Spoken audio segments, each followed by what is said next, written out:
All right, all you beautiful people out there. Good morning. Welcome to the rainy day Sunday edition of this comic book show.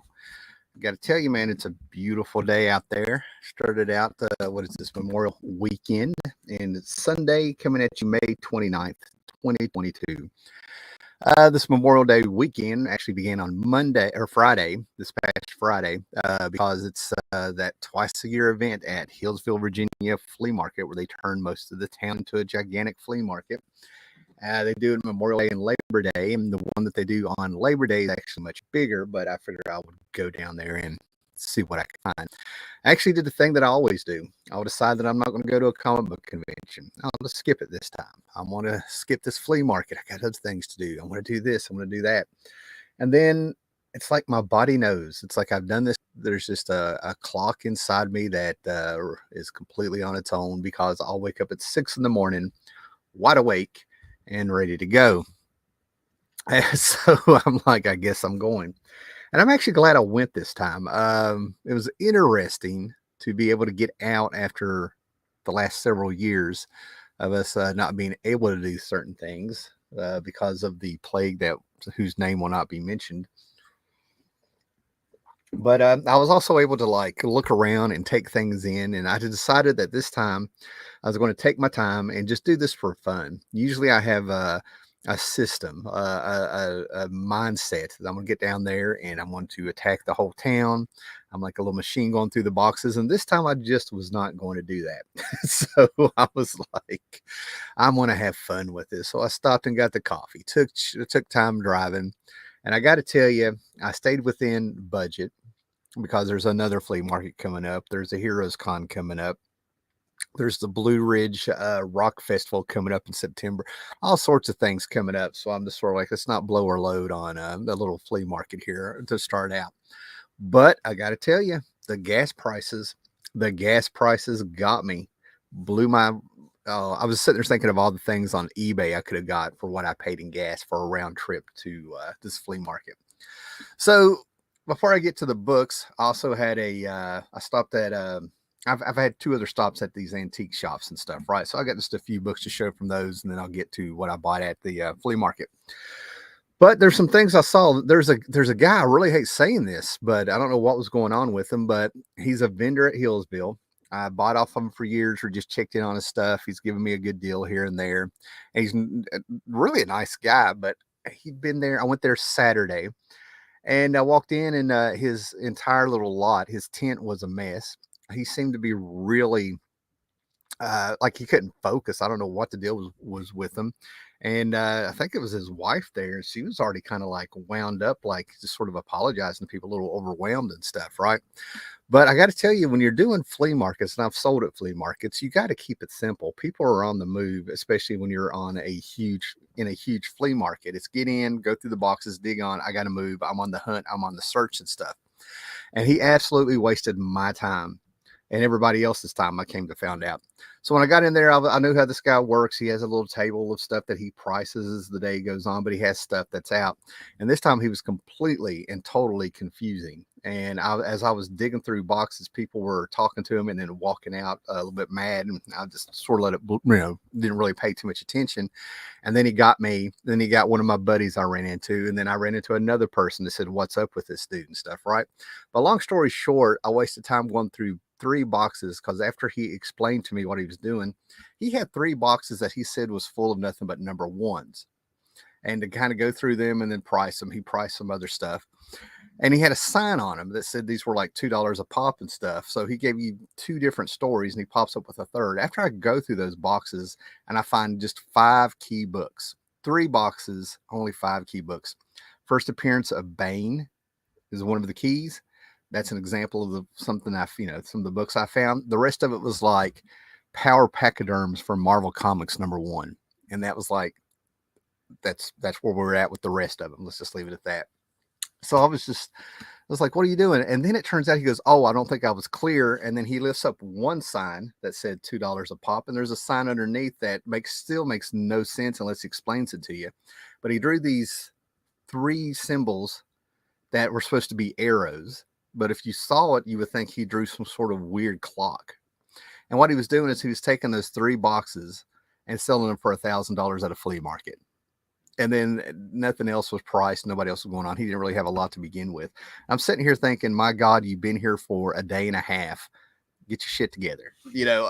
So I left, and all day long I heard people about doing that. So I completely wasted my time. But I did find a few other vendors and stuff. And I found a huge key book, at least for me. And it's one of those things where I really don't know if I'm comfortable with what I bought. It's not that big a deal. But I found one vendor where I bought 23 books for $20. Comes to 85 to 86 cents. I'll round up. I just like doing the math that way. So I found this huge key book for 86 cents. And I'm not even really sure why it's a key book, because I never see anybody doing videos on this series. I never see anybody saying this is my favorite series of all time. It's just one of those books that people seem to want to have in their collection because it brings some sort of validation or trophy. I'm not sure what it is, man. Oh, John's out there. What's up, brother? All right. So I'm gonna go ahead and show off some records I got first. Give people a chance to pop in. It's a beautiful Sunday here where I'm at, so I'm really, the audience that I have, get out and do stuff. It's cool, man. So yeah, hopefully they're getting out. Watching the rewind, right? So I found all these records for half off of 2 vendors. I was very happy to find them. I didn't mean to have this one on top, but first print, near mint condition, true near mint. Got this for half off. Prince and the Revolution. This was the record of 1984. This was the movie. And I remember being in 6th grade and we were still talking about the movie and still singing songs. And I just love how Prince is on the bicycle that is bicycle. He's on the motorcycle that he looks cool on, but it's about 3 sizes too big for him. Great movie. Still watch it. Have it on VHS. Still have the DVD. Have the greatest hits compilation on CD. But now I get to add the majestic vinyl on here. And these are like near mint records. Like there's absolutely nothing wrong with them. I mean, this is the one I looked at. I was like, did anybody ever really actually play this? So that was fantastic to find. Now this one, I recommend you go find the song and you listen to it. It's by the Water Boys. That's the original one that I want to show it to you. The Killers have done a cover. Fiona Apple has done a cover. It's popped up in a movie here and there towards the ending and stuff. It's called The Hole of the Moon. And I was probably like 12 years old, and this popped up like 3 times on MTV. We got MTV in 85. So in the midst of everybody being in love with like Home Sweet Home by Motley Crue, I'm sitting here like, this is music. So way before we had Arcade Fire, we had the Water Boys, This Is the Sea. Really wish I could talk more about music and stuff right there, but it's got this fantastic song called Hole of the Moon. And after it's one of the few songs that still gets me sort of a cathartic, emotional release there, here and there, as it gets to the crescendo. Fantastic band, fantastic song. They're still kicking. I think they're from Ireland, as I go blank here and stuff, right? So yeah, when this is why I have a lot of guilt over I don't know if it's guilt, but a little bit of embarrassment or something like that. My roots were right. I was listening to Motown, all this great music, and when everybody was like, I hate Motley Crue, but when Motley Crue was just huge with Home Sweet Home and it was everywhere, I was trying to listen to stuff like this. And then somewhere around 87, I had 2 years where I kind of fell off the truck there and got into the cheese. Still a lot of great musicians and still some great songs and stuff, right? Hey, what's up? Everybody's popping in. We'll get through these records and I'll get to the comics, man. I want to give time for everybody to get in. No apologies here. Robert Plant. Which one is this? Shaken and Stirred. This has the Little by Little song that I liked, where I thought Robert Plant was pissed off when I was a kid. And then we go a little pop, a little mainstream for me. But I'm getting to that age where I'm listening to the music that I was sort of laughing at when I was a kid and stuff, right? Anyway, this is showing an example and everything like that. But the Like a Virgin song. And one of the reasons that I liked the Reservoir Dogs is that when it opens up with the gang sitting there at the dining room in the diner, eating lunch and stuff, they're actually having a discussion about what the song "Like a Virgin" really means. And I was like, yes, yes, because I was that guy that would go out and buy the magazines that you could buy at the time to get the correct lyrics to songs and stuff. And "Like a Virgin" happened to be in one of them. I really wish I had those magazines. I don't even know what they were called. They were, you just found them right up there with your outdoor and fishing and your People magazine and stuff like that. But I read the lyrics to "Like a Virgin" and realized it was like nothing about her being a born again virgin or anything like that. The guy was so girthy, it made her feel like a virgin. And then this is this album. This makes people mad when I say this, and it's just a musical observation, right? It's not saying there's a rip off or anything like that, right? But this has really made people mad over the years. But I saw Jefferson Starship in concert back in the fall with my wife, and I'm not a huge hippie lover, if you will, but I love good music. It doesn't matter where it comes from, right? And there's a song on here from like 80, 81 called "Find Your Way Back" that I've always loved when it popped up on the videos and on the radio occasionally and stuff, right? So I ended up getting the record that it's on, Modern Times, and I found out that with Jefferson Starship, Jefferson Star Airplane, whatever you want, whatever you want to call them, whatever the era. You see them live. It's a great show, and these songs are so much more powerful and elevated when you see them live. So I got this, and this is very cool because it slicks, shiny, and smooth, and everything is embossed. The stuff is actually raised off of the cover and stuff, right? But what makes people mad is I say this is the Boston album of Jefferson Starship. If you listen to Boston, that came out a few years before this, the production value, the way the songs are arranged, the way they're orchestrated and stuff like that, that's this album. And people get so mad. Like I'm trying to say that they were a Boston wannabe. I don't know what they hear, but I think it's got to be they think I'm saying they turned into Boston. They're a Boston wannabe. They ripped them off. No, it was the era. The band survived because they adapted. You know what I mean? Like they read the room, brought in new talent, and all that stuff. There's still Jefferson Airplane and Starship is like a big dysfunctional family. Like what you're in, you're in. Okay. So let's see who's here, and then we'll get to some comics. Okay, John is there. Be like John, and make sure you hit that bell. John knows I always bring that up whenever he's the first one to pop in and say something. I love flea market hauls. I love them as well. Hello, what's up, brother? Good to see you. I'm working, but I'm listening. Fantastic, man. Hope I make the work go quicker there, man. God, actually, it's probably the middle of the day for him. Whenever Paolo and I are on the same streams or talk or anything like that, it's usually like between 11 and 3 in the morning for him. 11 at night to 3 in the morning. And Victor Thomas is here. What's up? Okay, guys. Now, are we ready for Comic Cam? Because I want to show you a few things. Here we go. Circus Magazine had a lyrics section. I wish I could remember the magazines because I bought a ton of them. But what I did is I bought mostly the movie posters. The lyric magazine was all on its own, cheap pulp paper, typesetting print, nothing big, real fancy. And then you had circus magazines and these heavy metal magazines, and that's where I would.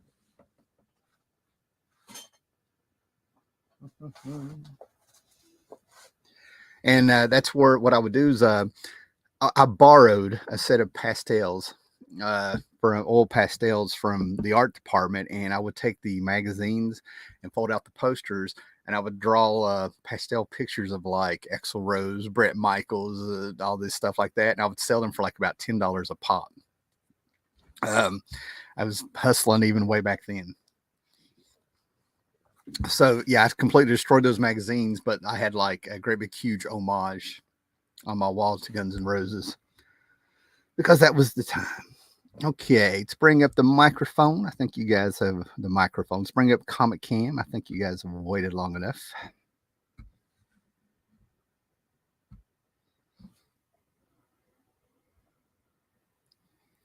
There we go.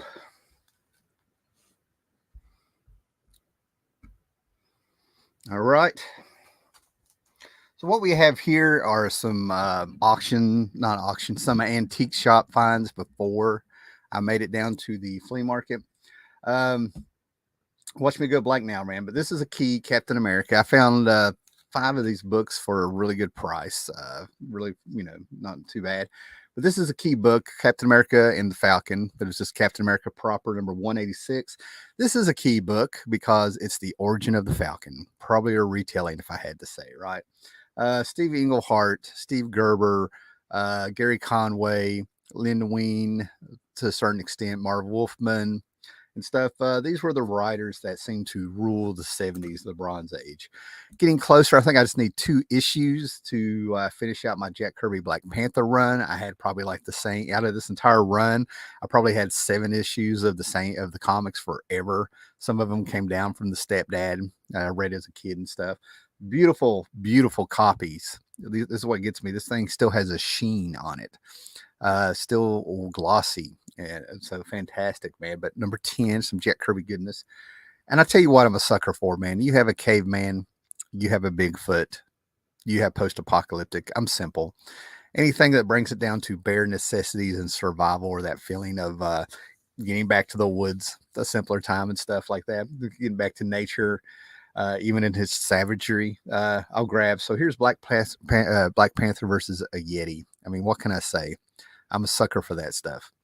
I really need to pull out my Bigfoot books and see if it's a thing. You have people that collect shark covers. You have people that collect headlight covers. You have people that collect Supergirl. You have people that collect bondage covers. I want to see if we can't make Bigfoot a thing. I have a fantastic Tarzan where he's fighting a Yeti also and stuff. And then there's this Jeff Johns did a Hawkman series where I don't think it made the cover, but around issue 6 or something like that, he had a great big huge mountain full of Bigfoot come down. And anyway, there's a whole story there. And this one was a little bit of a disappointment after I got it home. There is this Sand Superman story, which I really not sure how to plot. Okay. But basically what happens is that there's this being, and somehow Superman's powers go into the Sand Superman. And this was sort of an ongoing plot for a little bit, right? Well, I just heard about this for years, even though I've had an issue or 2 where this took place. And I finally found this beautiful copy. But I get it home and I find out that this is why you should always check your books, even when you're tired and on the road and on the run. It came separated from the cover. So I'm just sort of like, damn it. But I'd only paid $3 for it, I think. Okay. This is different antique store as I was on the road. Revengers number 1, Megalith. It's amazing. It's amazing. Neil Adams passes away. And you kind of figure, of course, people are going to start bringing out their Neil Adams, trying to sell their, try to take advantage of the situation. But of course, I run across the places where when they bring out their Neil Adams books and it gets flooded out there where you can find it and stuff, it's his continuity comic stuff from the 80s. Some of the most bizarre and strange books. The designs and some of the characters make you feel like it's like 1968 to 73. They have advertisements saying that this is a wholesome company book. This company is wholesome. You can trust your kids with it. Well, having the character at an old-fashioned wooden newsstands with kids running around while he's looking at the book smiling, yet on the opposite page you've got somebody getting gutted. And Megalith gets his I kid you not, man, Megalith, who I think looks like Ultra Boy from Superman. This is so funny because I'm going to have to slow down and read this, but he actually got his powers where he just started lifting things. He decided he wanted to be strong, so he started lifting things. Okay. To the point that he could start lifting cows. This man became super strong by lifting cows and decided to be a hero. Comics Interview from 1983. Comics Interview is fantastic. David Allen Kraft did his thing. This is actually number 4. I love this stuff. I love going back, looking at the checklist. I can remember where I was at. This is to fill in a gap before we get to the good stuff. Secret Origins, Justice League. I'm working on just getting the whole series. Secret Origins ran for like about 50 years, couple annuals. And I actually have 1 or 2 issues that have disappeared because Grant Morrison wrote them, I'm sure. So, yeah, I'm so close to having all of these from, I was right there on the stand. Secret Origins started happening a little bit because of, this is like the 3rd volume. They've always had a Secret Origins series of some sort. But this started a lot of the reason it started is because of Crisis. So traditionally you would get a modern age story, so you would know what was going on after Crisis or during, because of Crisis. Then you would get a traditional golden age hero story. So you got two stories in one. Roy Thomas did a majority of them and stuff, but Justice League was such a hit they did a three-parter for some of the characters and stuff. Found this for a buck. Some people are already trying to get of it. This is a Tom King, The Human Target, book one. Could not make it through the book. Okay, could not make it through the book. So if you're a fan of this, you feel free to defend it in a comment. Maybe I need a new mindset, but I don't get Tom King books because I usually pre-order them and it's too late. I'm already in. I've learned my lesson way ahead of time. I laughed when people were trying to say that this was the second coming of Alan Moore. I was like, how are you seeing that? Talk about wishful thinking. But actually, you're paying for this book, and you're paying to be Tom King's therapist, or at least that's how he comes off. What we got here? Paulo Costa, they rewrote Falcon's story every once in a while because they were deciding if he should be a former gangster or not. Yeah, former criminal or not. Yeah. And considering the Falcon came first, they did the same. Didn't they do the same thing with Luke Cage? Wasn't he a former inmate being taken care of by the state of New York, if you will? Mr. Gretzky is here. What's up, brother?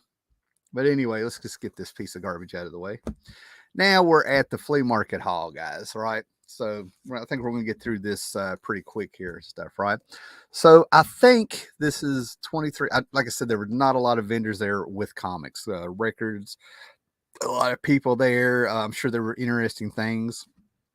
I did find one person who had a box of comics they were in a wood crate, common 80s stuff, been rained on, and they wanted $3 a pop for them. I'm sitting here thinking, man, guys, if you want to, I don't care how times change. You hit a flea market, a majority of your stuff is going to have to be like flea market prices. That's never going to change just because of expectations of people, and your stuff's going to sit there. But anyway, talking about the flea market here to slow things down, I already talked about, for you guys popping in, about the guy who had the comics who was just all over the place, just really weird and confusing. And I would run into people where there were comics stuff who told me the same story. He just was, I don't know, man. I don't know what was going on with him, man, but it's just a sad state of affairs that when you end up wasting your time at a flea market with competition running around looking for comics, right? But I saw two things, right? So I'm gonna go with the negative one, and then I'm gonna be with the positive one that I saw when I was getting the records and stuff, right? But on the way back with the gas prices that busted up my, as with everybody, I'm sure busted up my my whole budget and stuff, right? I pull up at a truck stop and it's packed, right? And the days, guys, the days of the 1985 and back, the days of the gas station experience is over, right? I don't know if you guys remember, but I'm sure some people out there do. But the pumps were so slow. You could get $5 worth of gas. It would do you for a week, but it took like 10 minutes to get your gas. In the meantime, you could pull down the back of your license plate, take off the gas cap, put your cap in, go inside, shop, talk, and even use a payphone if it's there, and come back and you just had $3.50 worth going in for your $5 and stuff, right? So those days are over, man. You can fill your tank up in less than a minute and 30 seconds if you could afford it, stuff, right? So get your gas and get out of the way. The freaking gas pump is not a parking lot. There's people, you get a line going, and there's, this is ridiculous. This gas station even had it to where when you got your gas, you could pull straight forward into a parking lot. It was right there, a car length and a half away is your parking spot. But I've dealt with, I'll talk about things that people I've dealt with and stuff. But I'm so sick of a lot of these people trying to be virtuous online. They're constructing a whole image and stuff. And then when you run into them in person, you can kind of just see right through them. I pull up and there's this rich fat lady sitting there with her big, like, one piece skirt or whatever. And she's like fanning herself. I was like, oh, that poor lady's burning up at first. Then I saw that her tag said coexist. And as I pulled up on the pump on the other side of her and stuff, she was just freaking horrible. Just a rich, narcissistic, self-righteous fat lady, right? And she said she had in her tag said coexist. And that was when everything came together, right? So she ends up leaving her car, going inside, and you can just tell she's going to make a scene. What is it, Karen? Can we say Karen? I guess. So anyway, I pull my car up front and I go there. I'm gonna get a donut. They got Dunkin' Donuts in this place, and I go in there and I'm just sitting there thinking about her coexist, and I already knew what type of person she was, and I was exactly right. I had never seen somebody walk into a truck stop and think that it was a five-star restaurant or one of these really fancy stores where you get a personal shopper to walk you around. That's what she was expecting. These people that put these things out, her idea was like coexisting. It makes me mad that you take something that has just a grand and beautiful image of like utopia, like we can all coexist and just get along. When actually her idea is like, you guys coexist and everybody can accommodate me. You all do what I say, not what I do, and stuff like that. She just ran all over me. Okay, so I can go on and on about that. It's these people just run all over me. But then I turned around, and when I was at the flea market before this, and the guy that I was buying some of these records off, you talk about a very nice, peaceful person. He was just cool. He talked music. He listened, we listened, had a good little chat. He was helpful, not eager to please, not to do anything like that. Just a guy who just is just like glad to be where he's at and in the moment. And then when I was looking through his records, he constructed some kind of table because he found a piece of 2x4, making do with what he has and being happy with it, coexisting with everybody there. Because I'm going to tell you what I heard him say to the people around him, and I'm not going to be able to emote what came out of him when he said it. It was just a simple term, but he turned around and he was talking to a few people, and he looked at his fellow vendors and he's like, "Would you like to partake in a peanut butter and jelly sandwich with me?" Like it was the best thing in the world. It was enough. And this guy was ready and willing to break bread with the people. The way he said it, he meant that shit. So that's the secret to coexistence in my eyes. Not putting out, letting people that putting out this self-righteous image that we should all coexist. Being good to the people left and right of you, no matter where you're at and who they are. That's how you coexist. And then that if you do the left and right to you, and then that person beside you does left and right to you, to them, and it goes on and goes out and goes out. If everybody's just nice to the people left and right to them, we can all coexist. So that's what was good about getting out and being able to like see people and stuff like that. It was fantastic. Okay, so anyway, back to the comics here, man. All right, Gretzky can't get into Tom King either, man. Nice. Awesome. Okay, so anyway, this apparently came out 2 years ago, probably because Peter David was starting up these mini series of the Maestro, showing how the Hulk came into power and stuff like that. Of course, it is beat up and folded in the middle. I can't even identify how a book gets in this shape, right? But like I said, these were 23 books for $20, right? This is now a reader copy of Future Imperfect, the miniseries back in, what was it, 92 that Peter David and George Perez did. And to me, this book, now, it's not as complicated, as sophisticated, or as mature themed as like things like Dark Knight and Watchmen and all that stuff. But this is definitely one of those classics that should be in everybody's library, if you will, in some shape or form, even if you find this trade. Now, what's very cool about this trade is that I have these. Okay, I bought these when they came out. I'll pick up one every now and then if I find it in a dollar bin or something, give it a home. But I also like having this reader's copy of this, right? But I got to tell you, man, the coloring is much better in this, in my opinion, going by memory. So that's a big plus to find this for 86 cents and have this be a memory. And as I'm going through here, this is the page that made everybody go nuts, right? Well, all the heroes are dead because they dropped the bomb. Here's the atomic bomb picture and stuff. And as you go through here, you get to identify the remnants of the past that Rick Jones and this crew have gone up. He's got a little memorial here of everybody he was a sidekick to. I've never figured out what the freak this green glowing brick is. I know it's supposed to be something. It's an Easter egg. Candor, Superman's bottled cities back here on the shelf. But if you go through here and you see the fights and them walking around in there, especially when things go down, there's a batarang hidden in there. There's other things hidden in there as you go through the book.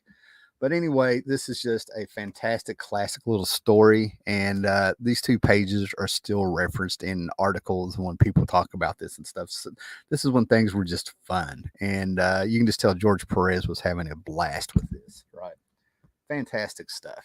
You can just go back and the rereadability is also there. Okay, Chris Lackey is here, right?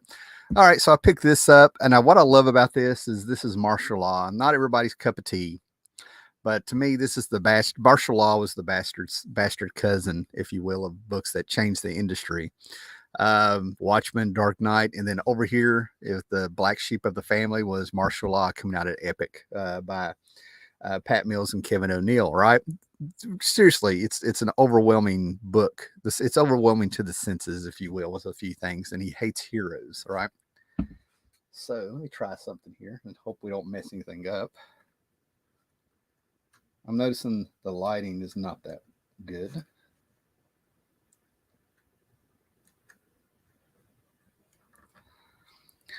Anyway, martial law bounced around from Epic Magazine to a few other publishers and Dark Horse and things. And there is a finite amount of books you can get to have the entire martial law story.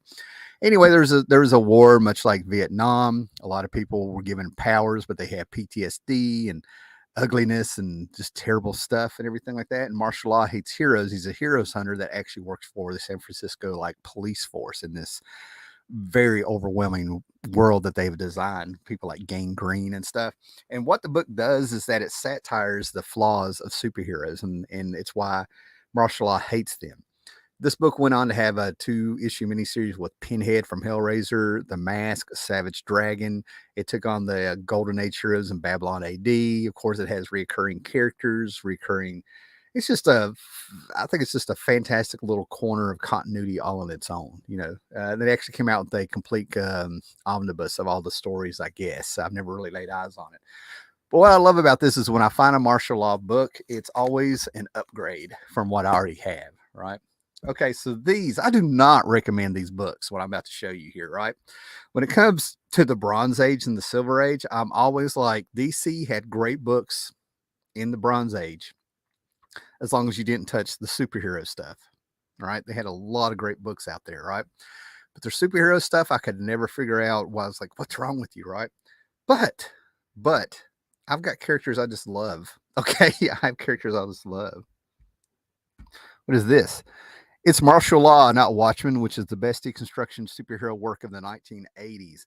Paolo, we need to bring martial law up one time when we're on a stream together somewhere, because you are absolutely right. I think you are absolutely right. And we know how much I love Watchmen for me to just sit here and nod my head and be like, you are absolutely right. The best deconstruction of superhero work in the 1980s was probably martial law. Yeah, I'm going to agree with you. Sorry to get random, guys, but I get pumped when we can talk this stuff, right? But there's just characters I love, right? I've always had a fascination for the villains. Secret Society of Super Villains is a very niche book. I know people who just kind of like to get, complete works of series. So anyway, basically what it is, we had Captain Comet taking on the Secret Society of Super Villains all on his own. There was a little dimension hopping in him and stuff, right? This is the Wizard and Gorilla Grodd and kinds of, it's a little, you're fair. You're a little bit more of the villains being in the spotlight and stuff. Professor Zoom and things like that, right? Floronic Man got brought in. They're fighting the GSA, but here's why I got this little run. Number one, they were 86 cents and in fantastic shape, which is sad because there was a bunch of Marvel 2-in-1s that I would love to have gotten. But when you pick them up, the paper, I guess it was just rotting because it was real grainy. And when you looked up, you had pure black on your fingers. So I was like, no, things have been bagged. So these were in fantastic shape. But I got these because it's the Crime Syndicate. I have been a fan of the Crime Syndicate probably longer than I've been a fan of the Legion and stuff, right? Justice League number 111 that I read of my uncles. And then my stepdad also had it. It had the backup feature, the first appearance back in like Justice League, I don't know what it was, 2930, 3031, somewhere in there. I have those now. And then that was the reprint of it, was in the 100-page giant of Justice League 111. And then they popped up in Justice League 207 when I was 9 years old, and it was over, right? So to find out that there was another appearance that tied into that and stuff, I will get the pre-52 Crime Syndicate all day long, right? You can be in comics for so long that certain things that people want, you're kind of past it. Everybody wanted the Justice League Avengers book for so long, which ended up being fantastic. But I'd been in comics for so long and read so much stuff, and they had developed these characters in a way that I actually wanted to see Mark Grunwald's Squadron Supreme take on Grant Morrison's and Frank Quitely's Crime Syndicate when they did the hardback of Earth 2, when they changed it from Earth 3. But anyway, these Earth 1 was the modern heroes of the 60s and 70s, if you will. And then Earth 2 were the Golden Age characters. All set up in Flash 123 when we found out there's a multiverse. And then, but on Earth 3 that they introduced, all the heroes were the villains. They were the bad guys. So, of course, they need to pop up. And I've had this one since I was a kid with a big rip across it, never thinking I was going to see the first part of the story. Now, you hear me whine about things like Teenage Mutant Ninja Turtles. No, Teenage Mutant Ninja Turtles. How funny. About New Teen Titans #2 and things that I bring up and things like that. You can tell those are the ones I want. This stuff I always sort of knew if I ran across it would be cheap. So thus there wasn't like this burning desire to really just track it down. So there you go. Oh, yeah. Another Captain America Falcon book. But this is, oh my God, what was his name? Roscoe. This is actually a brand new Captain America. And what was his name? Matthew Roscoe? Something Roscoe. But usually it's sort of like, man, you're supposed to be the Hallerpedia, man. You're supposed to know this stuff. Oh, no, nobody's saying that. But anyway, usually I know these obscure characters and I go on to them and stuff. But there's a reason you don't know that there was another. You probably don't know unless you were there, or, about this Captain America being something big. First of all, this is Captain America proper. He had become Nomad, right? And this guy who'd been training, who was just a big fan of him with his great big huge, I don't know if it's a Brooklyn accent or something like that, but the guy was more of a caricature than a character. I actually hated him when I was a kid and read one or two issues with him in it, man. It's like they just made him stupid. It felt like they were making him stupid to make sure that to show that there's only one Captain America. We don't want to make a character so popular that the people will want him to stick around. But he was born to die. He was just born to die. You know what I mean? He's like one of those original punk songs, "Born to Die." So yeah, there's an extra Captain America. See, they've replaced characters before over the years, but they did them in a way in story that it wasn't shoehorned in, and it was done with talent. That's all I'm going to say. What could he be alluding to?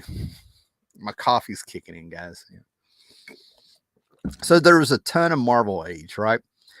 And my biggest fascination with Marvel Age is, number one, these were not on the newsstand. You got these at comic book shops for 35 issues, and they're preview issues with a few articles in them. People pass them up for years, right? They have checklists inside of them. They had fun. They had calendars on them, that Marvel would make up thing. But the biggest thing I always wanted to do was just get in here, and they would give Fred Hembeck 2 pages to do his thing. It had a strip in it and stuff. So this is what I wanted. So I've got a few of them scattered around. They probably had about 18 or 19 issues for $1 a piece. And for some people, that may be a good deal, but I'm at a flea market. And I'm like, I'm not just going to blow $18 on preview issues, even though speculators in the market wants to try to make you think that little trailers and announcements and commercials basically are considered the first appearance of some characters like Mike Morales and stuff, preview issues and stuff. And they're collectibles. They're collectible. You can collect whatever you want, but it's not a comic. It's not, it's a preview. It's a movie trailer. It's not the actual movie, the actual comic, the actual first appearance. And I tell you what's going on, man. Comics in the last 5 or 6 years. I like bits and pieces of the new universe when it came out back in the days. The big Marvel were 25, their 25th anniversary. They decided to start a new universe, a new comic line there to celebrate it. Then they got all their funding took away before they even got started. But they were still going with it, still pushing it and stuff, man. To this day, I'm still a Cyforce DP7 Star Brand Justice. I'm still a fan of those, right?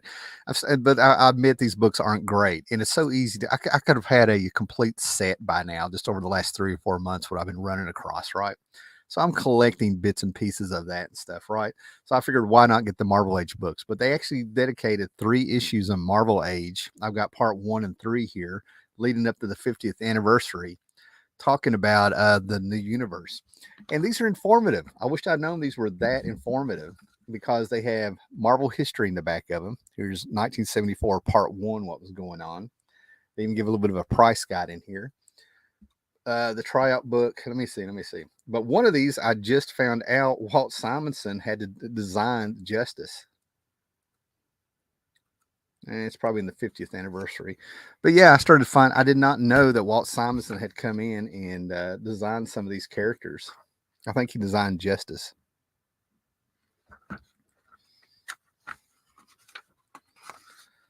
If I knew I was going to get that excited about it, I would have had the pages all marked and ready to go. Yeah, here we go.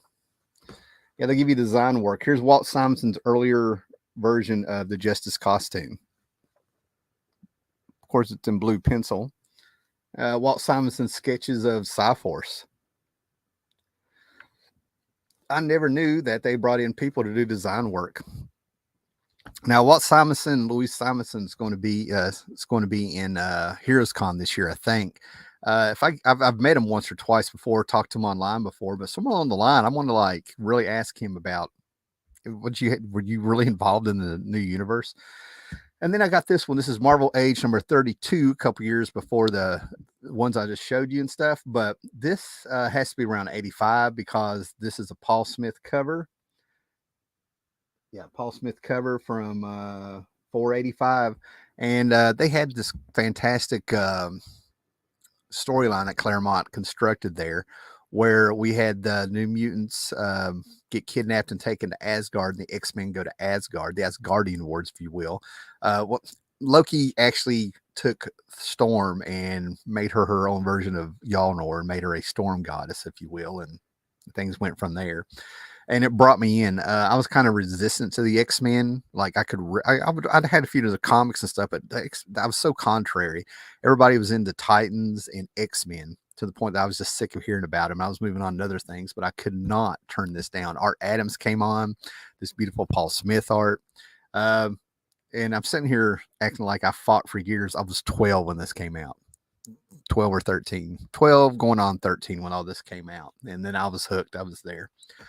Now, it's very strange. There's 2 books here. We'll go ahead and pull out the other one. But there's 2 books here that I never thought I'd run across these. I figured I'd have to special order them because they're nothing. All right. They're the complete little holes in my collection. Right. If you've been watching the Graphic Man channel and the fossils and things like that, it all got started with Dr. Silverage pulling out a few of the Destroyer / Remo Williams pulp books that he had. Well, I found some. I read, they were all over my house as a kid. I read them as a kid. I had the magazines, and then they had this little mini series, and I've even got a one shot they did in the early 90s. But anyway, they actually had the creator or one of the writers, something like that, come on and do 9 issues of the magazine. And they were taking the first 9 Remo Williams novels. There's probably over 150 of them, I think. This went on from 71 to like the late 2000 teens that they were putting out Destroyer books regularly. And great satirical martial arts, comedy, just great stuff, action, a bunch of assassins were secretly working for the government. It's just good stuff, right? Anyway, they had a 4-issue miniseries come out, and I had issue 2, Forever 3, and then I found 4. I never thought I'd find 1. They had this. They had the number 1. They also had this. If you follow this channel, I'm a fan of Barry Windsor Smith, and I'm a huge fan of his rune that he did for Ultraverse. Okay. And they had a bit of a Conan rune crossover. And I didn't know that Conan the Savage number 4, there's only I don't even think this magazine lasted a year, guys, in the mid 90s, early 90s. But there was a rune appearance in Conan the Savage. I never knew this thing existed until about, I don't know, a year or 2 ago. Because it wasn't even on the newsstands. It wasn't where you regularly found your Conan magazines in the shops I didn't even know this thing existed, right? And I found it, and it's fantastic, man. The artwork is fantastic. I think Chuck Dixon wrote the story, and then you get a proper Conan story in the back with Roy Thomas. Just really felt like a savage sort of Conan, and I think it's fantastic that I was a fan of Rune way before it crossed over with Conan because he just kind of course, he feels like a monster out of the Hyborian age and stuff. He got hit with a nuclear blast, I think, and now to survive, he has to feed on people with ultra powers to survive, and his magic runes that he hangs around his necklace help keep him alive. So it's one thing to be cursed and then cursed again. Then I could not believe this. We're out of order and stuff, right? But I had to give these a home, and it's horrible that they did not keep these in a bag. I don't know how long these were in a box, but this is all 4 issues of Kingdom Come. This is and these copies have never been opened. Okay, you can tell. They've never been opened, and where they weren't in a bag and they've sat in a box probably for 25 years or so. Or when this come out? Yeah, we're closer to 25 than we are 20. They all have an issue with their bottom corner here. There we go. Hold still, man. Yeah, that's it. They all have that little damage on the bottom quarter. Otherwise, they would be mint. So for 86 cents a piece, I have a second set of Kingdom Come, which I just to this day I'm always going to be a fan of. So much work and beautiful designs in them. Okay, that's fantastic. So now maybe it's my age. I have no apologies. There's nothing to apologize about and stuff, right? But like I said, when I was a kid, I remember that Skeletor figure in my hand and those cool blues and purples on him, the colors and the boldness and the thickness of it.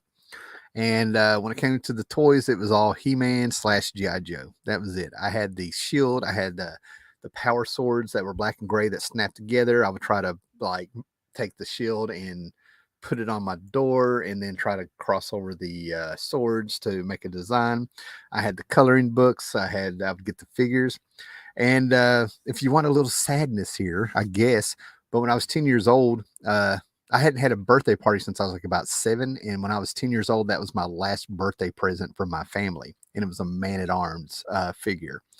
So, yeah, they've always meant things, right? So I'm going back and whenever I run across, this one is not in mint condition. The bag is doing wonders for it. There's some issues with it, but it's not a horrible copy. But yeah, I'm just picking up any Masters of the Universe comics from the 80s that I have. I have the miniseries, I have the DC Comics Presents, a lot of the stuff I bought when it came out. But when they went to Star, I kind of like ran like hell. And I'm seeing if it's out because I'm not going to dig. But let me show you something.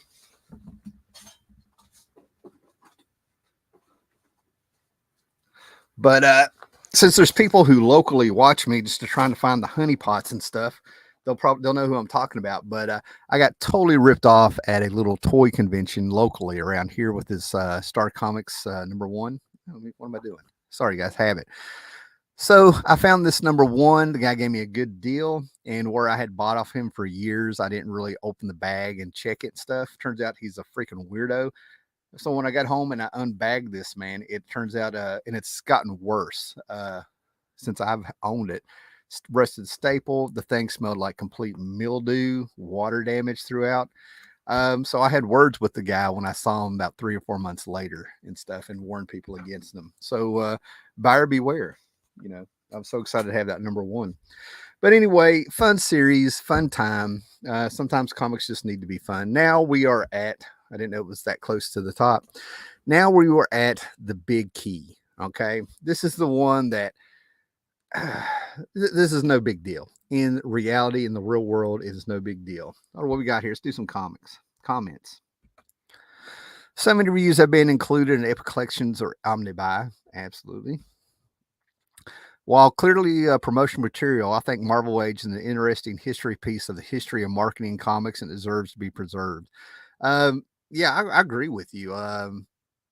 Now that I've had issues for years. I like the checklist. I've looked at them, but now seeing how the comic market is and how things have been the last several years, it's definitely a historical piece, in my opinion. I just don't think it should be worth anything for first appearances. I think there's enough in there for artist and covers and news and things like that.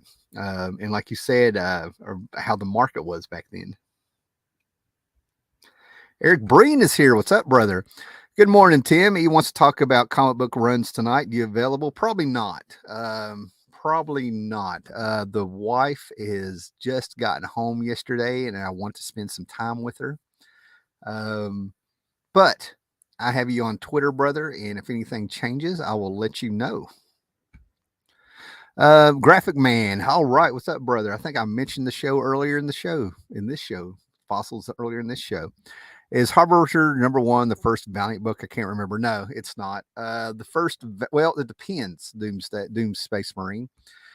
Before Valiant started doing the superhero thing and getting the license for gold key characters, they were putting out licensed characters of WWF, WWE now, World Wrestling Federation at the time, and they were putting out Nintendo books. But the first Heroes books that they did was Magnus number zero, Magnus the Robot Fighter number zero, and went from there.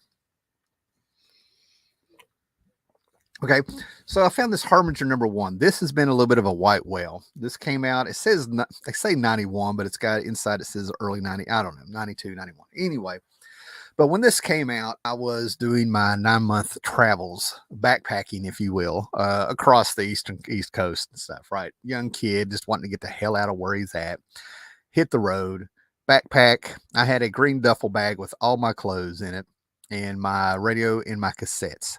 And I hit the road. And that ended that. And I kind of, after I got about 5 miles down the road, I was like, wow, I wonder how far I can go. So you're talking to a guy who was backpacking 60, I don't know, not even 60 miles to live with a girl, to where I just took off, never called the girl. So, and this stuff came out. I remember being in a comic book shop here and there. I remember seeing Magnus number zero. It's over 30 years ago. My timeline in my head, you know. Anyway, but this always killed me because, again, this is a key book, and I found it for 86 cents. For you guys jumping in, this is part of a lot where I bought 23 books for $20, right? And Harbinger is a huge key book for a lot of people in their collections, especially if it has the coupon inside. And I have put this on Instagram already. If you don't have me on Instagram, it's just Hallermouse at Instagram. And I'll show things like this, right? But I looked at this, and otherwise, this book would be in mint condition, near mint. Let's put it that way, near mint. Okay. Except it has this chip in the corner, and you talk about having a poker. I didn't need to have a poker face when I found this in the dollar boxes, because they didn't know what they had. They confused me a whole lot. He went through and took out all the GI Joe issues and popped $20 each on them, and left stuff like this that I'm showing you in there, right? So they didn't know, right? So, you know, I should be grateful that I have this to say that I at least have one in the collection. This Harbinger number one, and it even has the coupon in it. These coupons make the books worth more. It was a marketing ploy by Jim Shooter, because you would have to buy 2 books, because you would have to collect these coupons out of a bunch of the Valiant books that were coming out, and you mail them in, and you would get sent 0 issues that they would end up reprinting later anyway, and doing second prints to put in their trade collections and stuff, right? And those were worth money too. Harbinger number zero is a big. The first print is big time, right? So I've seen this in collections. Yeah, I never see anybody really bragging about having it. I never seen anybody do videos saying I'm a huge Harbinger fan. I have never understood why, out of all the Valiant books, this is the one that blew up. No idea. You had Exo Man of War, Solar, Magnus. I can kind of see their gold key fit. You know, they're not first appearances per se, you know, because they'd already been around since the 60s and stuff. Two Rock popped up, and you know, he'd been around since the 50s and stuff. So you had Harbingers, you know. I guess I've never understood. Maybe it's a new creation. I don't know. But anyway, I have one in there, 86 cents. I shouldn't complain. And then it's just like it mocks me with that thing. I've never really been that anal about my books. I've had people tell me that the way I handle books sometimes in my videos and stuff, you know, I'm unappreciative or whatever, which is far from the truth. Okay, so anyway, yeah, if you got any comments about the Harbinger number one, if you had fond memories, I mean, I really want to hear back from you. because I think it's just turned into a trophy, a brag piece, which there's nothing wrong with that. Now, this one is beat up. Do not let the shininess of the bag fool you. We have color breaks and a roll in it and stuff like that. But I was really glad to find one even in this shape because I have the first part of this story. This is a key book because it mentions the mentions doesn't they don't appear. Okay, we're going into the spec market here. So get ready, Besides having this beautiful pink cover, this is the first mention of the time variance police, whatever, right? But the reason I want this is to complete the story that Walt Simpson came in, and what he did is that he did a tongue in cheek Judge Dredd character. So, okay, it's Thor versus Judge Dredd, right? So I've had the first part forever. I can never figure out why I couldn't find the second part, and now I know because they talk. They talk about the time variance police. Okay, so this one right here, we're down to two comics, guys. It's we've had fun, man. We've had fun. So we sit here and I pick up these books sometimes just for shits and giggles to show you that just because there's a spec market on YouTube and it gets people excited and everybody gets worked up and it's real reactionary. Everybody goes out. This book, if you don't remember, it's okay because that's my whole point. There can't be 10 new hot books every week. But the market does just not work that way. Anyway, but this one cracked me up because I've seen this in dollar boxes and I still see it in dollar boxes. And I bought one a couple months ago, right when it was supposed to be super hot, when word got back to me on Instagram. But anyway, this is Thor Annual number 18 from 1993. And why is this a hot book? Because it's the first appearance of Loki in a female form. Thanks to the Loki movie and teaser trailer, television show on Disney Plus. I could give a shit. But anyway, I got this one for shits and giggles because it's actually an upgrade for 86 cents, and it's supposed to be worth money because of Loki being in female form for the first time. Then I got this, man, Immortal Hulk. Thanks for the people who were understanding and stuck with me and stuck by this book because, like I said, I've done the talk where I was reading bits and pieces of Immortal Hulk and people were bragging on it in real life. My friends in real life, and then people here online and in the chat and stuff were talking about Immortal Hulk's great. And the way I was reading it, the standard of the Immortal Hulk is that yes, it was a good book, but in the era that I grew up in, this was just this was the quality that was typical of Marvel at the time. So when people were loving this book, I'm like, 95% of the books on that Marvel used to put out on a monthly basis was this good. That was my whole point. And then all of a sudden I read the issue, maybe it was number 8. I decided to start from the beginning and read out just not what I found in flea markets for $1 and issue 20 here. I read issue 16 over here.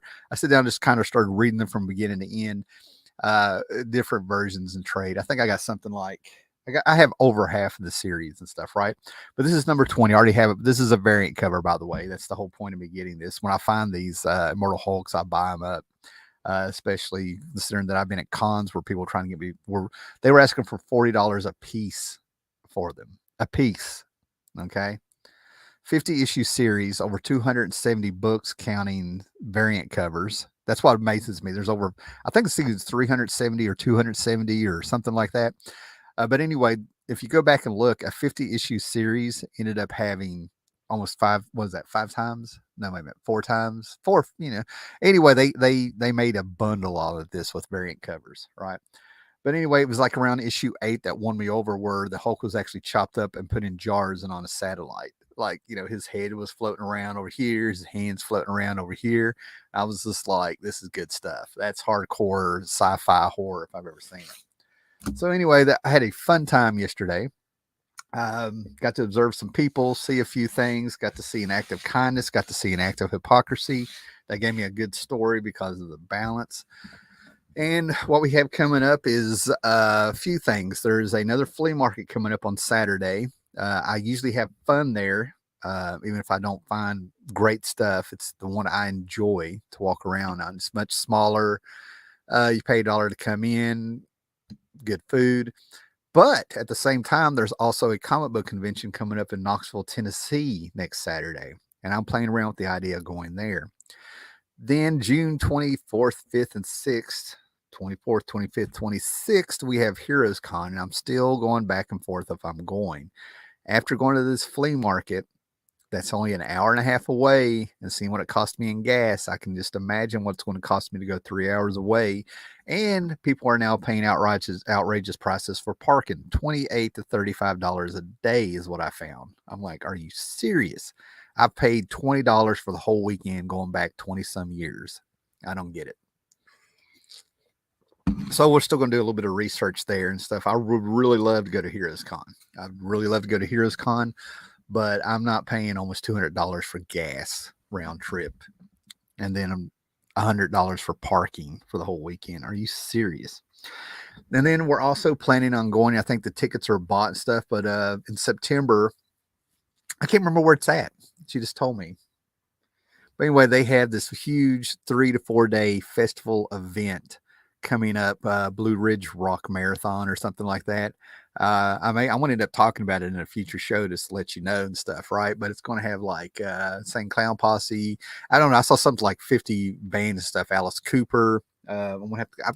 I looked at it when they first announced it, and then I was sort of like, I don't think I'll go to that. Then all of a sudden, we're going. You know what I mean? Like we are going. That's in September. So there's a huge rock festival coming up with some classic acts, a mix of stuff. I don't know, man. It's like Lollapalooza on steroids and stuff is what it sounded like. So I'm really getting excited about that. So basically, I don't know how much content I want to have of new stuff. What's going on? We're hitting the spring, going into summer. I've already been kayaking. I've already been hiking. And with the beautiful weather and stuff that's going on, I want to do this stuff while I'm still young enough to do it. So hopefully we can keep the rainy Sunday shows going on, man. I really enjoy these and love seeing everybody and having the cast of usual suspects show up, man. All right, guys. So you guys have a great weekend. Um, be excellent to each other, and thanks for hanging out with me. Later, guys. Oh, like, sub, share.